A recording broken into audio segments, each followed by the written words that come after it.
Her laughter was the first crack. Not the soft kind she used to save for me. This one was sharp, distant, like it belonged to a stranger who just happened to wear her face.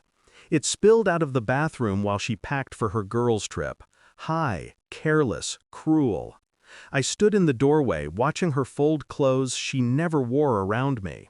A new perfume bottle on the counter, a dress I didn't recognize, a version of her I no longer knew. She caught my reflection in the mirror, smirked, and said it like she'd been rehearsing. "My friends think you're a joke." A small pause. Honestly, they're right. The words were light, tossed out, but they landed heavy, like a blade pressed beneath my ribs. She didn't wait for my reaction, didn't even look at me, zipped her suitcase, humming to herself, as if she hadn't just detonated something between us. I said nothing. I let the silence answer her. Silence was safer. Silence gave me time to breathe and think.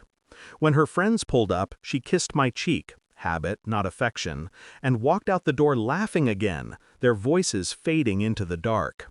The house felt colder after it closed, echoing, hollow. I stood in the quiet, her words replaying, sharper each time. A joke. Funny how people forget the punchline sometimes hits back. I didn't move for a long time, just stood in the doorway, staring at the empty space she left behind. That's where the first suspicion slid in. Quiet, almost polite. Her trips had been more frequent, her phone more guarded, her eyes more restless. The version of me she called a joke, was it something she said to others, or something she'd convinced herself of? I walked to our bedroom and opened her vanity drawer. Not out of impulse, not out of anger, but calculation. The drawer was too neat, new, rearranged. A subtle shift someone would only notice after years of memorizing the careless chaos she usually left behind. Lipsticks she'd never worn for me, receipts from dinners I'd never been invited to, a hotel key card she must have missed during her rush to leave. I held it in my palm, cold, light, damning.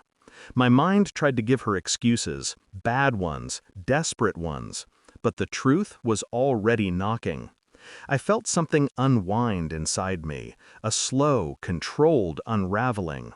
There was a time I would have asked her, begged for an explanation, clung to the possibility of innocence. Not anymore. Not after she looked me in the eyes and called me a joke. Not after she laughed while doing it. This wasn't about the girls' trip. It never was. I placed the things back exactly as I found them, not a millimeter off. Her lies weren't loud, but I could hear them now, clearer than her laughter. I began small, subtle. Her passwords were predictable, a pattern she thought she hid well. Within minutes, her messages sat open in front of me like a confession. The conversations weren't explicit. She was smarter than that. But the tone, the frequency, the private jokes with a man whose name she'd never mentioned, they were enough. Enough to feel the slow scorch of betrayal under my skin. Enough to keep me awake the entire night, staring at the ceiling while her words echoed. A joke. She called me that because she thought I wasn't paying attention. She mistook silence for stupidity, calm for weakness. I moved through the next 2 days like a shadow. Routine on the outside, calculation on the inside. I checked phone records, transaction logs, location histories she didn't know synced automatically. Every detail layered clarity onto the growing truth. She wasn't just drifting away. She was running, fast, carelessly, into someone else's arms. I made no scenes, no accusations. Instead, I organized. I packed my things quietly. Every drawer emptied without leaving a trace of disruption. Every belonging removed with surgical precision. The house that held us became a shell, stripped of me piece by piece. I left the bed untouched, but the closet, my side, stood empty, a ghost of a life she didn't realize she'd buried. I didn't rush. Revenge is best served cold, but preparation, that must be ice. On the third morning, the final confirmation arrived. Her location pinging at a hotel far from the girls' trip, the name she'd used on the reservation identical to the man she'd been messaging. And in that moment, something inside me calmed. Not anger, not grief, just certainty. I printed everything.